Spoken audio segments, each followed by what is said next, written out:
Buenos días y bienvenidos a la quinta jornada de Congreso Futuro. Hoy iniciamos con una interesante sesión llamada Fuerza Natural. La naturaleza puede ser imprevisible y nos desafía constantemente, recordándonos el pequeño lugar que ocupamos en el planeta. Exploraremos esta idea junto a Kellen Wang, investigador científico del Servicio Geológico de Canadá, Maisa Rojas, profesora asociada en el Departamento de Geofísica de la Universidad de Chile, y Benedetto De Vivo, profesor de Geoquímica en la Universidad Pegaso. Para comenzar, los dejamos junto a Kellen Wang, investigador científico del Servicio Geológico de Canadá, enfocado principalmente en los estudios de geodinámica de zonas de subducción y los peligros relacionados de terremotos y tsunamis. Kellen ha trabajado en otros temas relacionados con procesos térmicos, mecánicos e hidrogeológicos de la litosfera de la Tierra. Bienvenido, Kellen. Good morning. Buenos días, esta sesión se llama La Fuerza de la Naturaleza. Y voy a comenzar hablando con algo de investigación científica y los otros oradores abordarán cómo su investigación se aplica a la sociedad, cómo tratamos de mitigar el riesgo de estos peligros. Mi tema hoy es cómo observamos y tratamos de entender el ciclo de las gran subducciones en terremotos de gran subducción. Y como trasfondo historial les voy a hablar acerca de cómo funciona la Tierra. Y como todos saben, la Tierra tiene un núcleo central y un núcleo externo líquido y el manto sólido. Mide alrededor de 100 kilómetros, es un caparazón rompible que se llama la litosfera, y esto está dividido en grandes pedazos, y estos pedazos grandes los llamamos las placas tectónicas. El interior de la Tierra es muy caliente, y es tan caliente que el manto debe conveccionar. Y la convección del manto, tal como la convección del agua en su olla, funciona de una manera similar. Y esto necesita un lugar por donde moverse y placas diversos que se van moviendo y tienen fronteras o límites. Y una de estas fronteras se llama la zona de subducción, donde una placa va por debajo de la otra. También hay otros tipos de límites o fronteras. Estas dos placas se pueden mover de manera horizontal y en algunos casos material caliente sube y forma material nuevo y las placas se separarán así. Pero nuestra preocupación es la zona de subducción, y esta zona de subducción es donde se ven los volcanes. A mi izquierda, a su derecha, y los volcanes, como pueden ver aquí en su hogar, los pueden ver en su país. Y hay diversos tipos de terremotos también. Hay terremotos en la placa superior y también hay terremotos en la placa que va bajando, y estos puntos azules representan los terremotos. Pero el peor tipo de terremoto que usted puede ver son los terremotos que ocurren en la interfaz de estas placas. La mala noticia entonces es que la zona de subducción es el lugar donde usted y yo vivimos. La distribución de los terremotos son estos puntos coloridos, y estos marcan los límites de las placas. Y alrededor del Pacífico vemos mayormente zonas de subducción, y usted y yo vivimos en algunas de estas zonas de subducción. Y aquí nos preocupamos de los terremotos en estas líneas de subducción. Y el peor terremoto de nuestra memoria son los terremotos que ocurrieron en Japón en 2011. 9,9 y esa elipse roja es la zona aproximada de la ruptura de ese terremoto. Y aquel terremoto produjo un tsunami devastador y mató alrededor de 20.000 personas, según recuerdo. También recordarán el terremoto del 2004 en Sumatra, era aún peor, era 9,2 y provocó un tsunami devastador, y este tsunami mató alrededor de una cuarta parte de 1 millón de muertes alrededor del Océano Índico. Y ahora a mí me preocupan los terremotos de subducción que ocurren en mi patio trasero, porque hemos tenido este tipo de terremotos en el pasado. El último ocurrió en 1700 y el tsunami que generó causó mucho daño en Japón, al otro lado del Pacífico. ¿Y cuál es el caso de Chile? Aquí podemos ver a Chile. Tienen muchos terremotos de este tipo en Chile. También tienen el terremoto mayor, el mayor terremoto registrado, 1969,5. Y todos deben recordar ese movimiento violento del año 2010. Todos los terremotos pueden provocar daños y tsunamis, y también recuerdan los temblores de los tsunamis, los daños y todos los daños que provocan. Y ahora van a querer ver por qué y cómo las zonas de subducciones o estos fallos de subducción producen terremotos. Los producen porque la subducción no ocurre de manera plana. Está bloqueado por un tiempo importante, típicamente 500 años, debido a la fricción. Y cuando el fallo está bloqueado, en el diagrama superior pueden ver aquí la convergencia de las placas sigue ocurriendo y la placa es como un resorte que se está comprimiendo. Esta placa superior es como un resorte debajo de nuestros pies y se está acumulando energía elástica, y esa energía se empleará en el próximo terremoto. En este momento, lo que podemos ver en la superficie del suelo, si es que usted observa bien, podrá ver que la tierra debajo de nuestros pies se va moviendo hacia los volcanes. Y luego de un par de cientos de años, esta falla ya no puede quedarse en el mismo lugar, se va a resbalar y traerá o provocará un gran terremoto. Cuando eso ocurre, la energía se suelta o se libera y provoca el movimiento, temblor del suelo, y el lecho marino se levantará y provocará un tsunami. La consecuencia puede ser devastadora. En este momento, si tiene buenas observaciones en terreno, lo que verá es que el suelo repentinamente se mueve hacia el mar, en la dirección opuesta a la dirección en que se movía antes del terremoto. Y las diversas formas de estudiar terremotos. Algunos de mis colegas estudian olas sísmicas, algunos estudian tsunamis, algunos de mis colegas estudian la geología de los terremotos, pero hoy les voy a hablar acerca de solamente un tipo de estudio. Esto es cómo observamos estos movimientos de ir y venir de la superficie de la Tierra. Hemos avanzado muchísimo en este trabajo. El desarrollo de las tecnologías y las ciencias ha progresado de manera impresionante.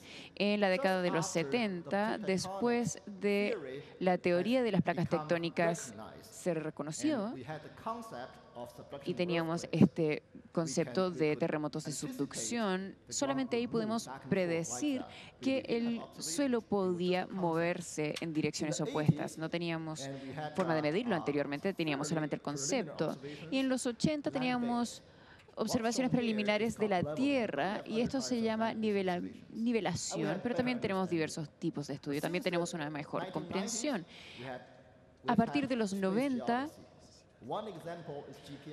hemos tenido geodesia espacial, unos GPS, el sistema satelital que todos usan en sus autos. Cuando van manejando, conocerán su ubicación, eso es el GPS, pero también se puede usar de mejor manera, pero de una manera más precisa, con mucho procesamiento de datos. Y podemos determinar la posición de cualquier punto sobre la Tierra de manera muy precisa. con exactitud milimétrica, es muy precisa. Y con este tipo de medidas podemos observar cómo la Tierra se deforma en ciclos sísmicos. Ahora, regresando a nuestros ejemplos de los grandes terremotos, vamos a estudiar Cascadia. Como dije, aquí en Cascadia tuvimos un terremoto hace más de 300 años y en los últimos 20 años hemos estado usando GPS, sistemas satelitales de GPS para poder observar el movimiento de la Tierra. Y tenemos aquí, podemos ver algunas de nuestras estaciones, las antenas. Y lo que estamos viendo ahora es que la zona territorial se mueve hacia el continente y estas flechas muestran la velocidad. Entonces, si usted ve estas flechas, puede saber que la Tierra se está moviendo alrededor de 1 o 2 centímetros por año hacia el continente o hacia la Tierra, y la velocidad va disminuyendo a medida que se va acercando al continente. Y esto significa que el fallo subduccional o de subducción está bloqueado y la corteza está acumulando energía. Por eso vemos que se está acercando al continente. Esto es Cascadia. Ahora, no todas las zonas de subducción son iguales.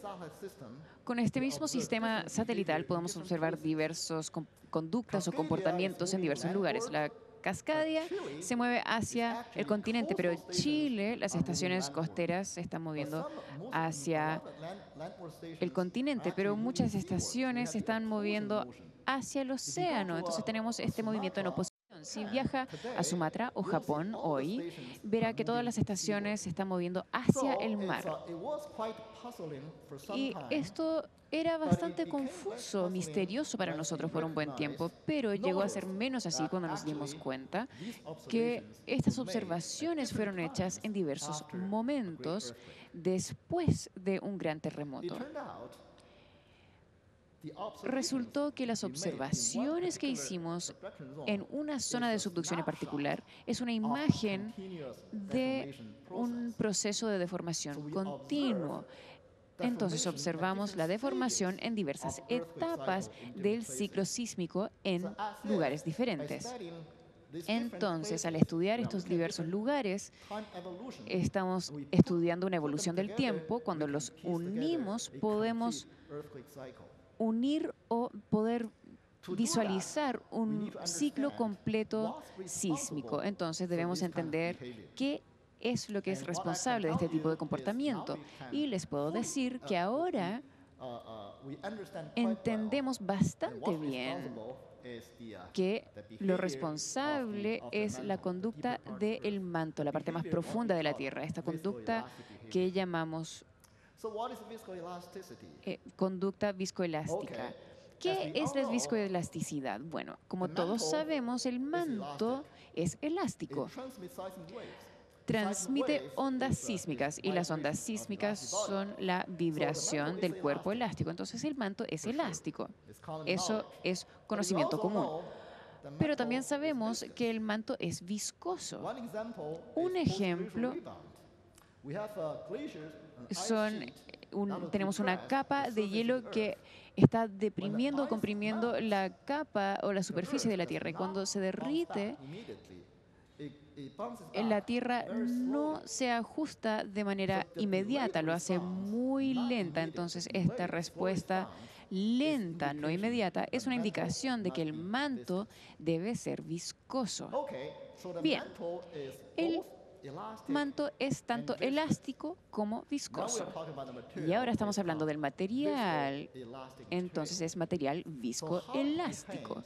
Y cómo se comporta depende de cuán rápido se mueve este material. Ahora la viscosidad del manto se mide por esta cifra, y si no la conoce bien puede compararla con la viscosidad de la miel en temperatura ambiental.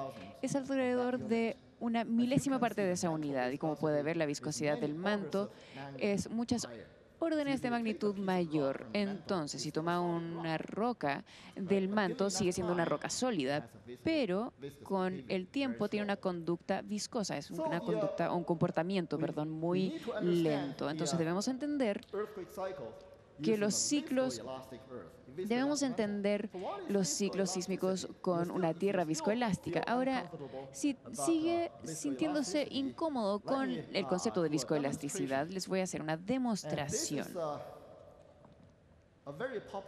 Este es un juguete muy popular para niños en Canadá y Estados Unidos, pero no es muy conocido en Latinoamérica. Se llama Silly Putty. Y esta cosa parece como una masita, pero rebota. Y es elástica, ¿verdad? Obviamente es elástica. Rebota. ¿Ve esto? Si lo estiro lentamente, es viscoso.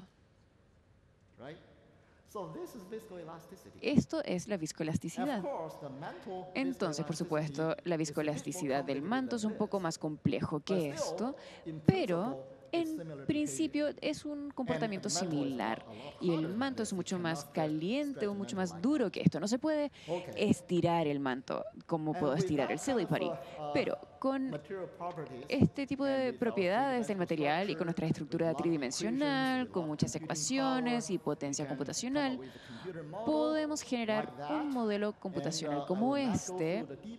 No voy a entrar en detalle del modelo, pero voy a aseverar que podemos reproducir las observaciones. Podemos observar las observaciones, valga la redundancia, bastante claramente. Puede ver los vectores azules son las velocidades predecidas por el modelo, entonces los vectores rojos son las velocidades predecidas o observadas por el GPS. Son bastante precisas y el modelo es bastante sencillo, no es muy complejo.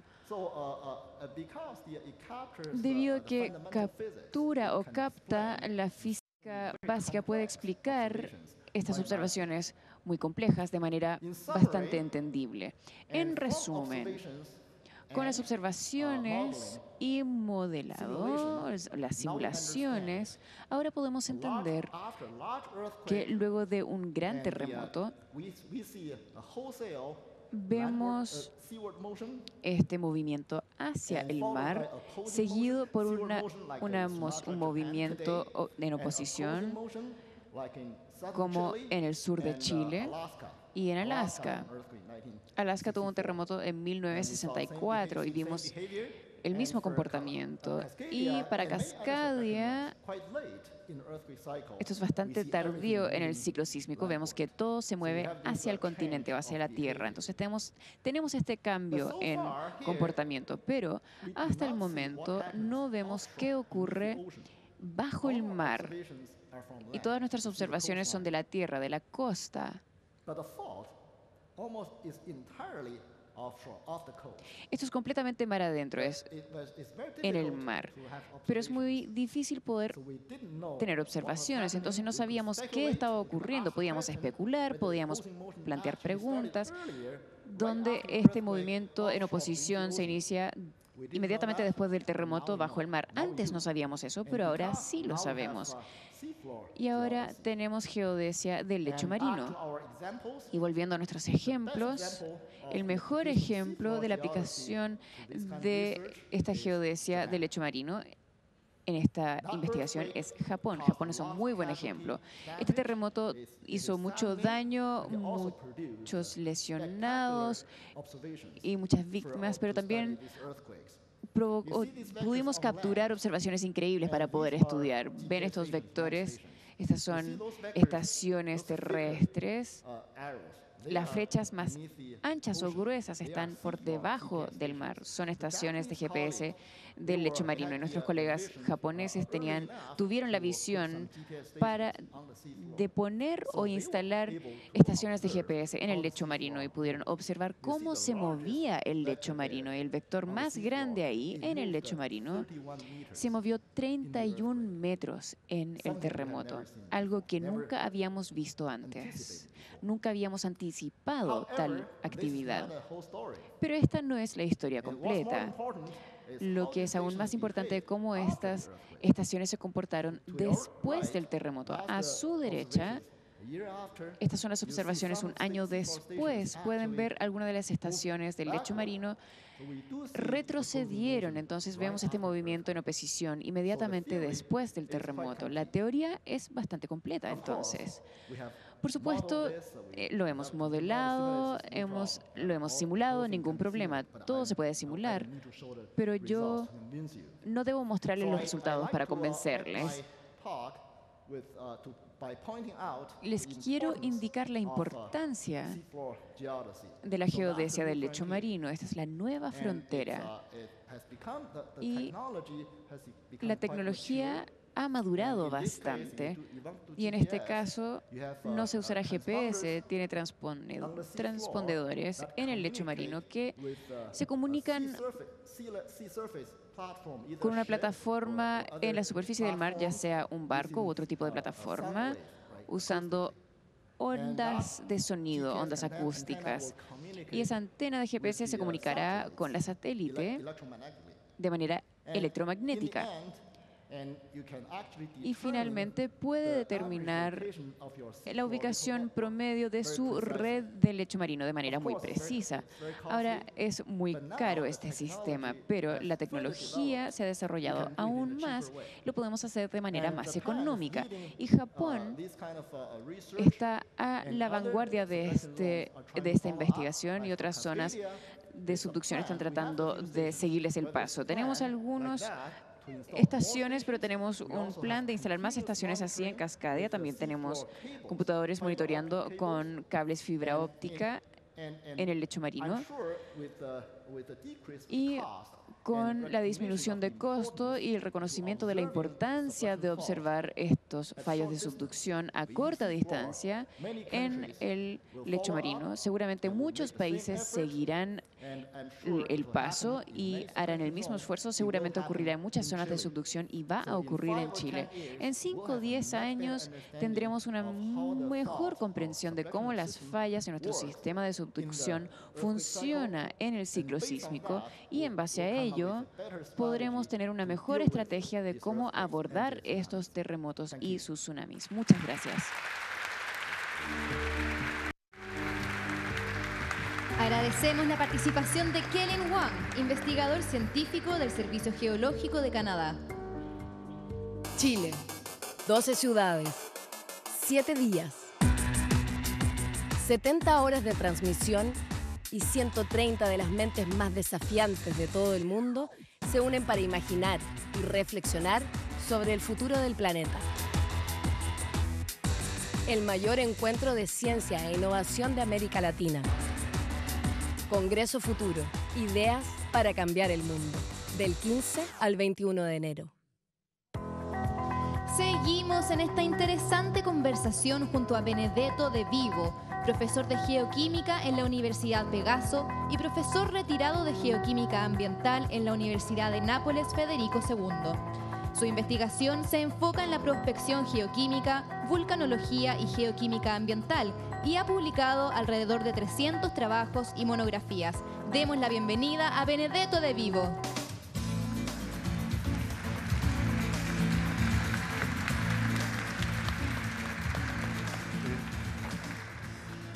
Good morning, everybody. Buenos días, damas y caballeros. Para comenzar quisiera decir un par de palabras en español. Deseo agradecer al senador Girardi y la organización de este magnífico evento por invitarme a participar en este Congreso Futuro. Es para mí un honor. Vamos.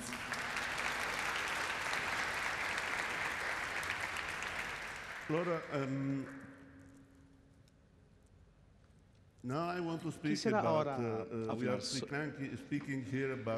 sobre el tema de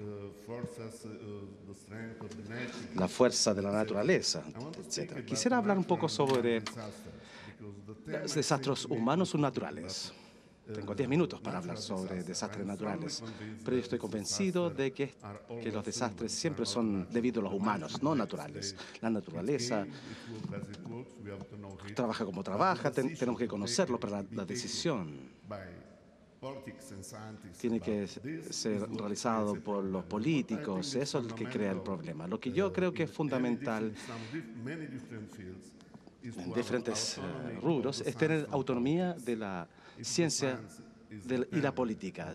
La ciencia debiese ser independiente de la política y si no, no vamos a poder lograr nada. La ciencia principal, el rol principal de la ciencia es indicar lo que sabemos, pero también tiene que ser valiente, suficiente decir lo que no sabemos.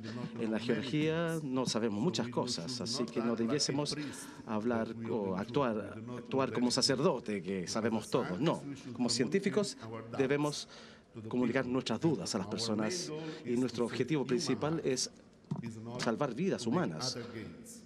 No otras cosas. Y luego hago una distinción. El rol de los políticos son la política, eso es lo que ellos hacen, obtienen consenso de las personas y está bien. Ese es su rol dentro de la sociedad. Pero el rol del científico no es obtener el consenso de las personas para los votos, sino que es informar a los políticos y a la gente de nuestros límites. Si no, es como un sacerdote para la Iglesia Católica, musulmana o lo que sea. No somos sacerdotes.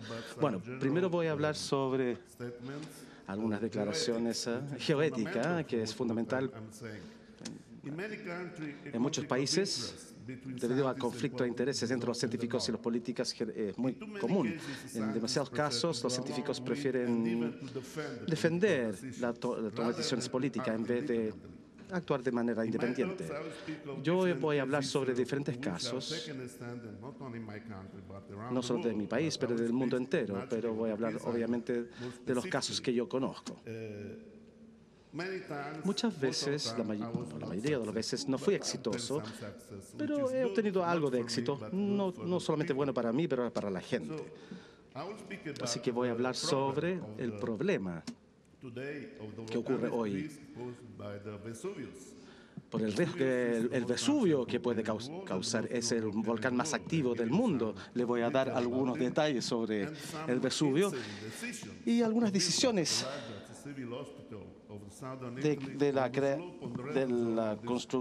la idea de construir un hospital a las laderas de este volcán y hablar sobre el caso famoso de los científicos de Italia. Están bajo, de una orden judicial por su culpabilidad o su involucramiento con el terremoto que afectó a Italia. La mayoría de la comunidad científica ha sido silencioso, no solo en Italia, pero el caso del Vesubio es muy vergonzoso el silencio de la comunidad científica, porque hay una verdad que se ha realizado o se ha mencionado en diferentes sesiones científicas. En este caso, hay una sola verdad. Voy a hablar ahora sobre el caso del Vesubio. Este es el Vesubio, como todos lo conocen. Durante los últimos 15 años, yo denuncié en los medios internacionales el caso del Vesubio, desafiando a los científicos de la Comisión de los Grandes Riesgos en Italia para que tomara una cierta posición sobre las decisiones locas sobre la gestión de riesgos de este volcán. Yo estoy convencido que a los científicos debiesen hablar claramente cuando decisiones que ponen a riesgo las vidas humanas son tomadas por los políticos, porque nuestro objetivo es preservar y proteger la vida humana. Y cuando tratamos con la naturaleza, debemos siempre privilegiar el principio de precaución, abandonando también las actitudes arrogantes y la fe ciega que tenemos con la tecnología. Aquí pueden ver una imagen del volcán El Vesubio y pueden ver que alrededor de ella hay una zona altamente urbanizada. Vive están 800.000 personas están en riesgo inmediato incluso, pero también la ciudad de Nápoles también está en riesgo desde un punto de vista vulcanológico. El Vesubio, por lo tanto, como quizás saben, es el volcán más activo del mundo, ya que la historia de la vulcanología comenzó con la erupción del Vesubio en 79 después de Cristo, que destruyó Pompeya. ¿Por qué la gente era tan loca en ese momento y continúa a estar loca? Porque viven alrededor del volcán. Pues debido a una sola razón. Los romanos llamaron esta región Campania Félix, el Campo Félix, así lo denominamos, porque era una tierra muy fértil. La agricultura era la actividad principal en ese momento. Era un país muy rico en aquel entonces y esa tierra era muy productiva. Además que es muy hermoso también. Las personas le gusta vivir en un lugar hermoso y no feo. Y el clima es maravilloso también. Esa es la razón de por qué atrajo tantas personas y continúa atrayendo visitantes. Ahora, bueno, en aquel entonces los romanos no sabían que vivían en las laderas de un volcán. No lo sabían debido a que la erupción ocurrió 800 años antes, así que no había memoria de la erupción anterior. Entonces, cuando ocurrió este extraño fenómeno, Plinio, el menor, que no sabía de esto, que también era parte de la flota romana en Nápoles, vio este enorme hongo después de la explosión, de la erupción. Un fenómeno natural que era desconocida y destruyó casi todo Pompeya. Bueno, hay muchos riesgos estar cerca de este volcán. Hay riesgos de la erupción, pero también de la explosión, de los terremotos, contaminación ambiental también, porque estos productos volcánicos contienen elementos como arsénico, berilio, entre otros, muy peligrosos. Y también se utiliza este lugar también para deshacer la basura o para echar basura. Entonces, el Vesubio, el volcán tan antiguo, en aquel entonces no se conocía como el Vesubio, era Somma, no se llamaba Vesubio. El Vesubio creció y se formó después de otra gran erupción en 472 después de Cristo, porque cuando hay una erupción, el cono no se está formando, sino que se destruye el cono del volcán. Por eso hay menos información, pero el hecho de que Vesubio destruyó Pompeya no es Montezuma destruyó a Pompeya. Vesubio, como lo ven aquí, como lo ven ahora, el cono del centro del volcán y la caldera alrededor. Entonces, un doble cono. Pero hay cosas muy interesantes. Séneca, el escritor, bueno, escribió en su libro Cuestiones Naturales, sobre un terremoto que ocurrió 20 años antes de la erupción. Pero Séneca, el naturalista, ya que no estaba consciente de la relación entre los terremotos y las actividades volcánicas, no reconoció este terremoto como un precursor posible del evento del año 79 después de Cristo. Ahora podemos medir el momento utilizando cristales que también se formaron a la vez cuando hubo la erupción. Significa que grandes erupciones fue un precursor, o el terremoto fue el precursor de la erupción. Pero nadie comprendía eso. Pero ahora ya hay evidencia. Estamos utilizando para investigar todas las otras actividades del Vesubio. Si se mide el tiempo de residencia, podemos tener una clave para poder comprender cuál es el momento de reposo del Vesubio. ¿Cuándo será la próxima erupción? Eso es lo que queremos saber. Aquí hay una simulación de un volcán erupcionó el volcán. Esta es la ciudad de Pompeya.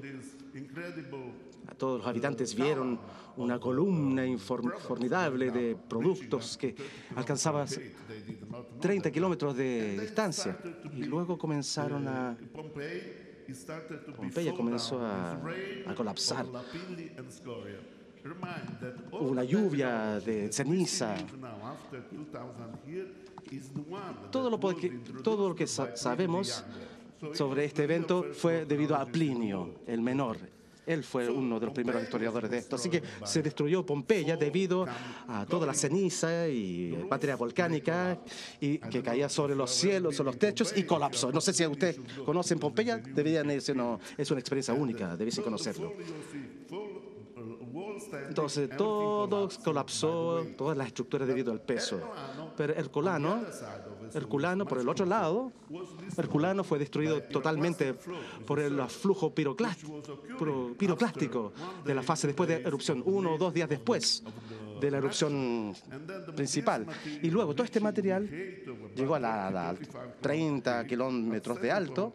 En algún momento, cuando no hay suficiente energía para que continúe subiendo, comenzó a caer y produjo este flujo piroclástico. Este flujo es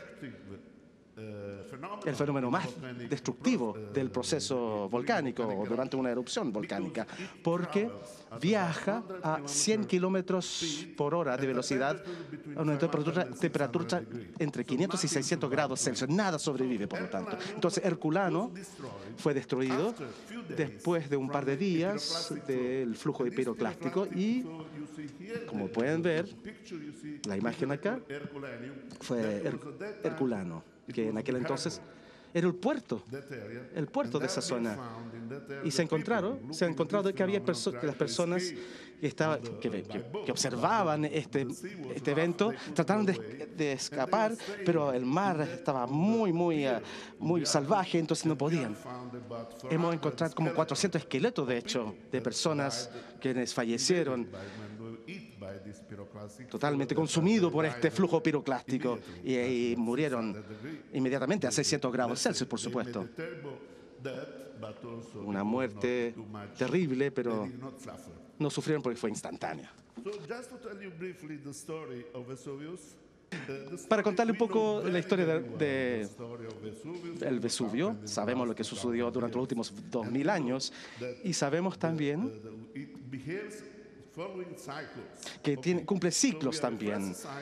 El primer ciclo, tenemos un segundo ciclo y el tercer ciclo de actividad volcánica. Cada uno de estos ciclos, cuando termina, siempre comienza con una erupción destructiva, inmensa, pero cuando esta energía, y no hay más energía para que haya más erupciones, hay un tiempo de reposo muy largo. Del primer ciclo fue 600.000 años de reposo. El segundo ciclo del Vesubio, 8.000 años antes del... Y el último, 2.700 años antes, con 800 años de reposo. Luego, la siguiente erupción fue en el año 79 después de Cristo. Entonces los pompeyanos no sabían lo que sucedió durante los siglos anteriores. Sí, pero aún así, esos terceros ciclos, hay erupciones, esto fue en el 79, y luego el reposo 169. Luego 472, otra erupción pliniana y terminó 1139 y tenemos, hay un tiempo de reposo de 500 años. Ahora llegamos al último periodo, comenzando con la erupción de 159 y el último fue en 1944 con actividad stromboliana muy baja, poca energía. Ahora estamos en el periodo de reposo también. El problema es que este tiempo de reposo no es normal dentro del comportamiento normal del Vesubio. Si es así, ¿es anormal o normal? dentro de considerando la conducta normal del Vesubio. Generalmente puede durar siglos el tiempo de reposo del Vesubio. Si no, puede ser mañana. Ese es el gran tema. El gran tema es que ¿qué se hace? ¿Qué tiene que ver la protección cívica aquí? Tiene que haber un límite del área de peligro o de riesgo del Vesubio en cualquier volcán del mundo. Estudiamos la conducta del pasado y después dibujamos círculos alrededor del Vesubio basándonos en el porcentaje del flujo piroclástico que llegó a esa zona.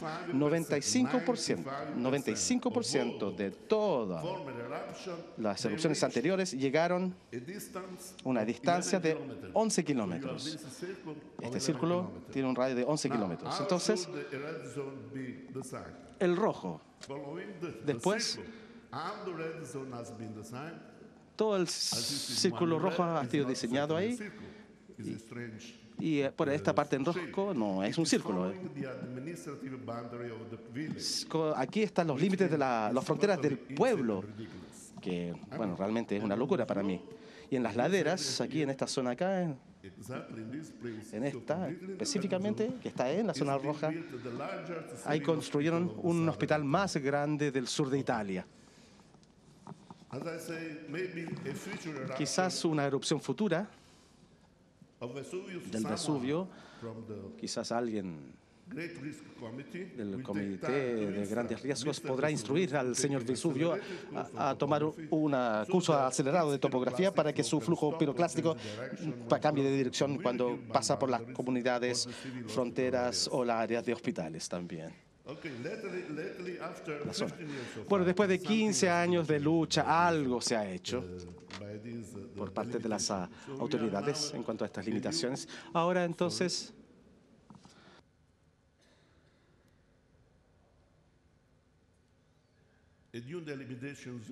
aquí están los límites. La zona roja no es un círculo, como pueden ver. Pero ha habido una mejoría. Por lo menos se ha incluido dentro del círculo de 8 kilómetros. Pero, como debiese ser, científicamente hablando, debe estar dentro de una distancia de 11 kilómetros.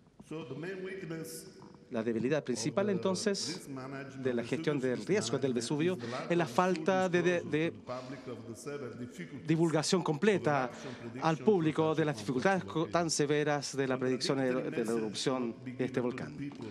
Mensaje contradictorio no debiese otorgarse a las personas que viven cerca del volcán. ¿Cómo pueden las autoridades convencer a las personas que se reubiquen si el hospital público más grande de Italia ha sido construido ahí en el sur de Italia?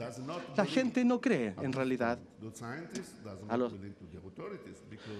no creen los científicos no creen las autoridades, porque estos habitantes tienen cientos y cientos de años de experiencias viviendo en esta zona, saben más que nosotros, de hecho.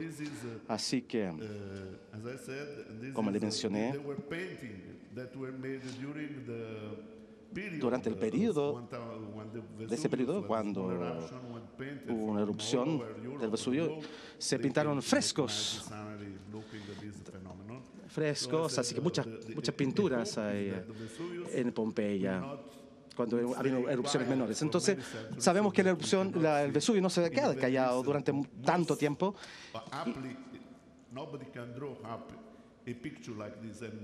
Y bueno, nadie puede pintar un volcán así en erupción ahora, porque no se podría. Voy a hablar sobre el terremoto del Áquila. Y como ustedes saben, Italia es una zona muy sísmica, como Chile. Mucha de nuestra arquitectura es muy antigua, hermosas edificaciones muy antiguas. Y Italia tiene 85% de lo que se denomina patrimonio humano de la humanidad. Está en Italia, declarada por la UNESCO. Es un enorme recurso que tenemos. Pero naturalmente, para salvaguardar estas edificaciones, para poder tolerar, resistir las erupciones, los terremotos, es muy complicado. El mensaje es que después de la tragedia de los terremotos del Áquila, los científicos de las diferentes comisiones o comités fueron a tribunales, no debido a su discapacidad de poder prever la magnitud del 6,3 que afectó al Áquila en 2009, matando como 350 personas, pero debido a su información contradictoria, imprecisa e incompleta para informar al pueblo.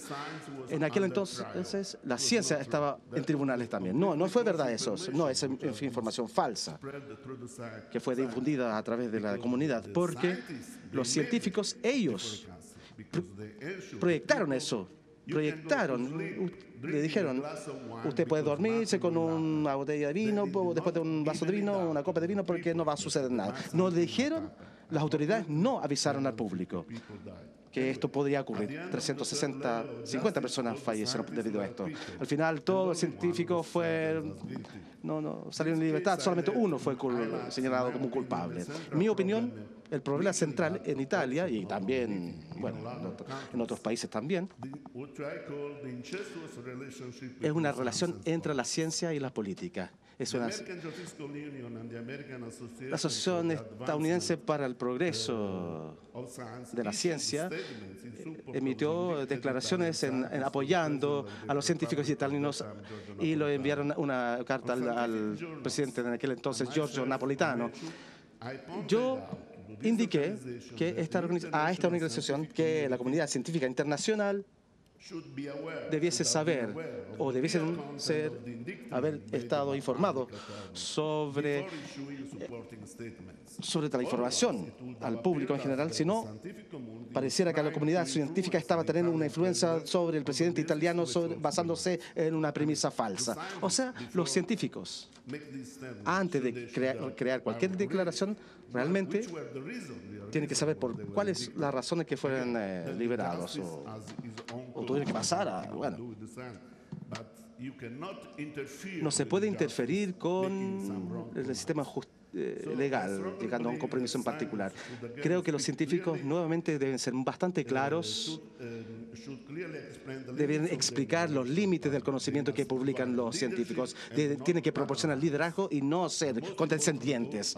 El objetivo principal es la protección de las vidas humanas. Muchas gracias. Agradecemos la participación de Benedetto De Vivo, profesor de Geoquímica en la Universidad Pegaso. Estamos perdiendo más de 150 especies de plantas y animales cada día. Los datos son el nuevo petróleo del mundo. Nuestros polos se están derritiendo. Estamos buscando nuevos planetas habitables. Los próximos 100 años pueden ser la mejor o la peor historia de la especie humana. ¿Qué futuro quieres construir? Toma conciencia hoy. Congreso Futuro. Ideas para cambiar el mundo. A continuación presentamos a Maisa Rojas, doctora en Física de la Atmósfera de la Universidad de Oxford y especialista en paleoclima y cambio climático regional. A lo largo de su carrera, Maisa ha participado en proyectos de construcción de políticas públicas para abordar el cambio climático. Actualmente es también profesora asociada en el Departamento de Geofísica de la Universidad de Chile. Bienvenida, Maisa.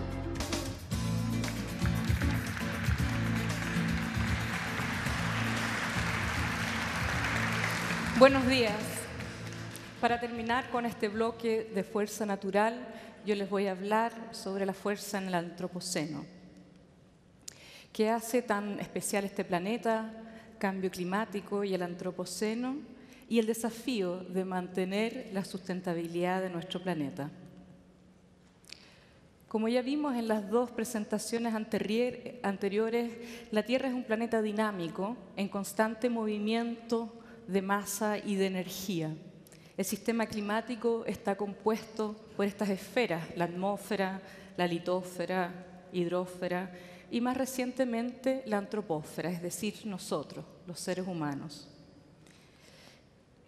Y el clima está regulado por complejas interacciones entre las distintas componentes del sistema climático, como está ilustrado con todas estas flechas que ustedes ven en el esquema de su izquierda. ¿Por qué y cómo cambia el clima del planeta? Para ilustrar esto, vamos a introducir dos conceptos y lo voy a hacer con una analogía de un sistema muy simple. Los dos conceptos son el de forzante y respuesta. En el sistema acá tenemos una botella con agua, un sistema muy simple, y tenemos un mechero, que sería el forzante, la fuente de energía. Cuando yo prendo el mechero, ¿qué es lo que va a ocurrir? Va a aumentar la temperatura, ¿verdad? Y va a aumentar la temperatura hasta estar en un momento de equilibrio. Y esa sería entonces la respuesta de mi sistema al forzante. Ahora, claramente el planeta es un sistema muchísimo más complejo, pero la Tierra también está en balance energético o balance radiativo, como le llamamos. En nuestro caso, el forzante, el motor que nos da la energía es el Sol, y a su vez la Tierra emite una cantidad de energía. Cuando la energía que entra del Sol y la energía que nosotros medimos son iguales, hablamos de que estamos en una temperatura de equilibrio. Esto determina la temperatura del equilibrio, que para el periodo preindustrial es así como 14,5 grados. Dijimos que el planeta es muchísimo más complejo y hay interacciones, y en particular hay ciclos, y estos son absolutamente centrales.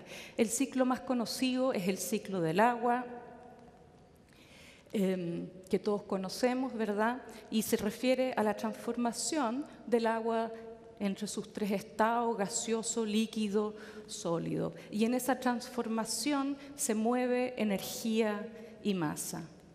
Pero hay varios otros ciclos muy importantes en el planeta y particularmente importante en este caso es el ciclo del carbono. Al igual que el agua, el carbono lo tenemos en distintas formas. Lo tenemos en forma gaseosa como CO2 en la atmósfera, lo tenemos en forma orgánica, es el ladrillo de la vida en toda la biosfera, y donde de hecho más carbón tenemos es en las rocas. Aquí nuevamente las flechas indican la transformación del carbono y déjeme contarle que esas transformaciones están fuertemente ligadas al trabajo que hacen los microorganismos a través de la fotosíntesis. Ellos son los responsables de mover el carbono a través del planeta. Y esa flecha que aparece ahí son las emisiones humanas. Desde comienzos de la era industrial hemos perturbado este ciclo natural inyectando y quemando combustibles fósiles. Déjenme ilustrar esto simplemente con un número. Lo que nosotros quemamos en un año en combustibles fósiles se demoraron microorganismos a través de la fotosíntesis 1 millón de años en construir. Ese es el nivel de perturbación.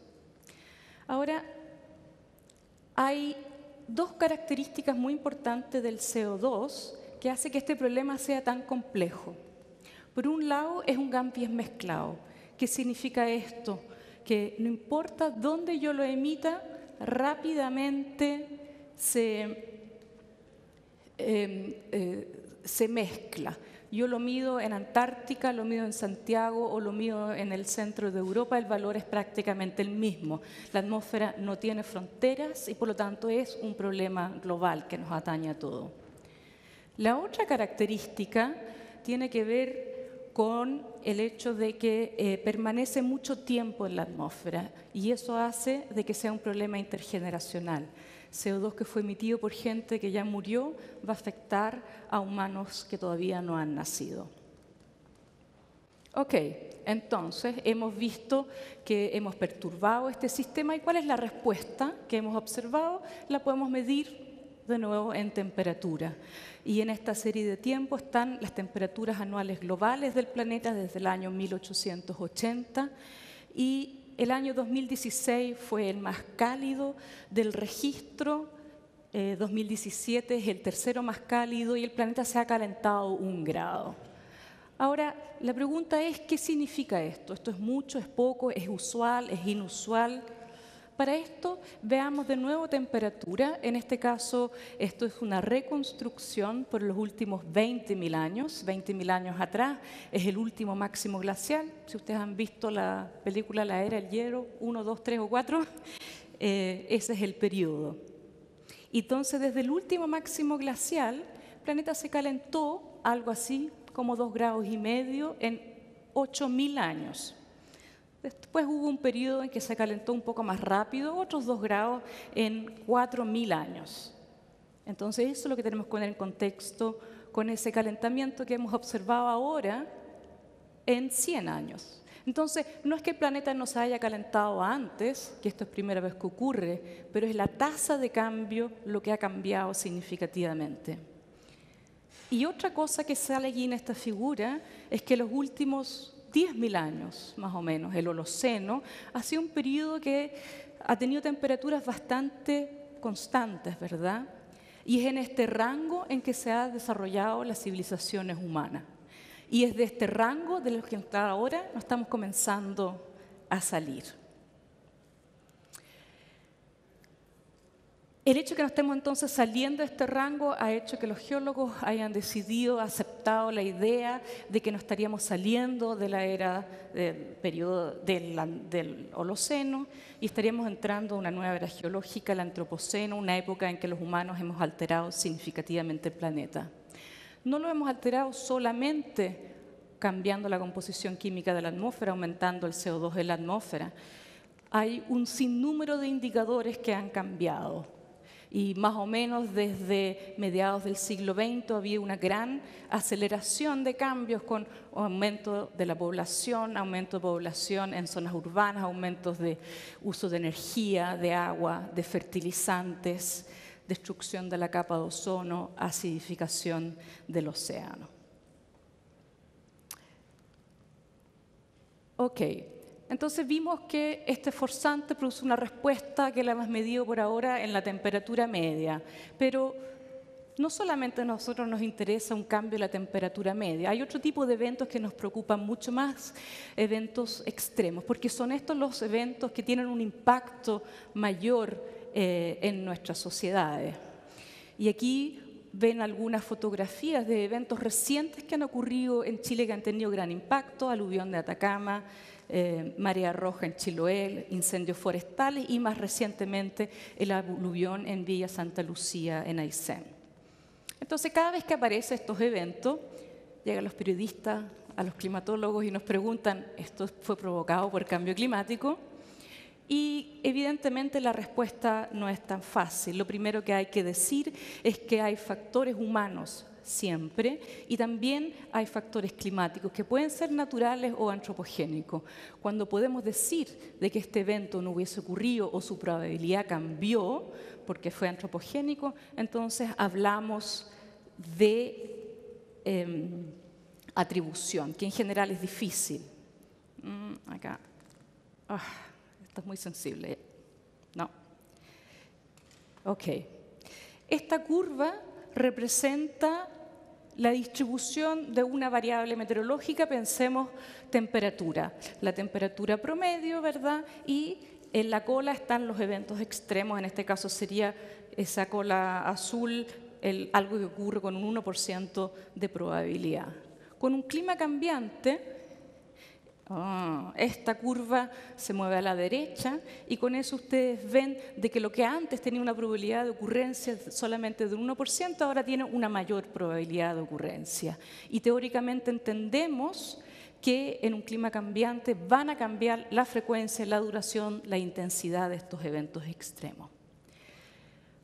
Un ejemplo importante para Chile fue la mega sequía que tuvimos en los últimos 7 años, un déficit de las precipitaciones como de un 30%, una buena parte del territorio nacional, asociado a eso una disminución importante de los transportes de sedimentos, deterioro vegetacional, aumento de los incendios forestales, aparición en la prensa, o sea, interés público, y también un importante aumento en gasto en camiones de aljibe para poder darle agua potable a la gente.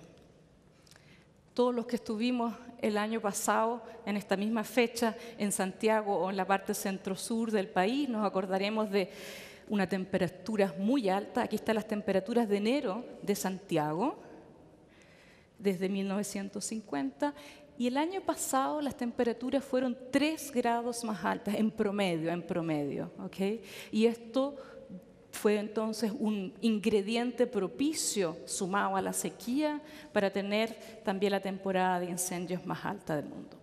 Ok, así que el clima ha cambiado, los hemos perturbado, hemos visto mayores eventos extremos, aunque no los hemos atribuido todavía a cambio climático. ¿Qué es lo que hacemos entonces? Y aquí viene la buena noticia. Después de prácticamente 2 décadas de negociaciones bastante infructuosas, en el año 2015 los países se pusieron de acuerdo en el Acuerdo de París, es un resultado histórico y el objetivo es limitar el calentamiento a 2 grados. Recordemos que ya nos hemos calentado 1 grado. ¿Qué significa esto en concreto? Hay una cantidad finita de CO2 que podemos echar a la atmósfera, algo así como 800 gigatoneladas, de las cuales 65% ya están allá. De esa torta nos hemos comido un 65%, nos queda un 35%. ¿Qué significa esto? ¿Es mucho, es poco? Más o menos. Nos da un tiempo, pero también hay una cierta urgencia y el problema hay que solucionarlo en las próximas décadas. La otra buena noticia es que tenemos medidas de mitigación. Uso más eficiente de la energía renovable, del cual por suerte hemos tenido un boom en Chile en los últimos años. También cambios de estilo de vida y comportamiento.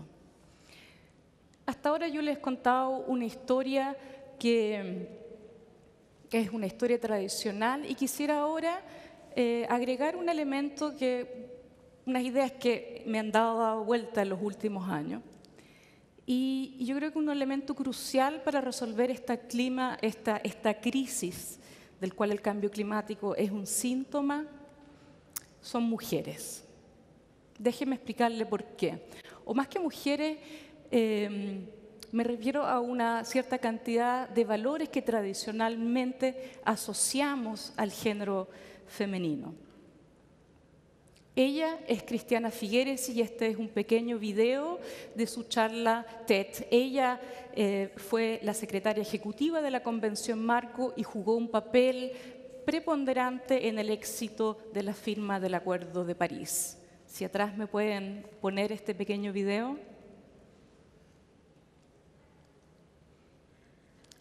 Atrás. No. Me dijeron que lo iban a poner. ¿Pueden poner el video? I don't know Gracias. what you would do if you were told your job is to save the planet, put that on the job description, and you have full responsibility, but you have absolutely no authority. Because governments are sovereign in every decision that they take. Well, I would really love to know what you would do on the first Monday morning, but here's what I did. I panicked. And then I panicked again, because I realized I have no idea how we're going to solve this problem. And then I realized I have no idea how we're going to solve this problem, but I do know one thing. We have got to change the tone of this conversation, because there is no way you can deliver victory without optimism. And here I use optimism as a very simple word, but let's understand it in its broader sense.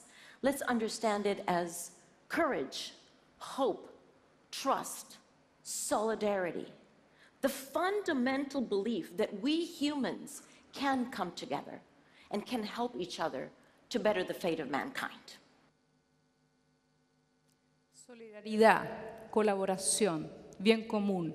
Entender de que somos parte de un sistema que está vivo y que debemos respetar los ciclos que han permitido que se desarrolle la vida en este planeta.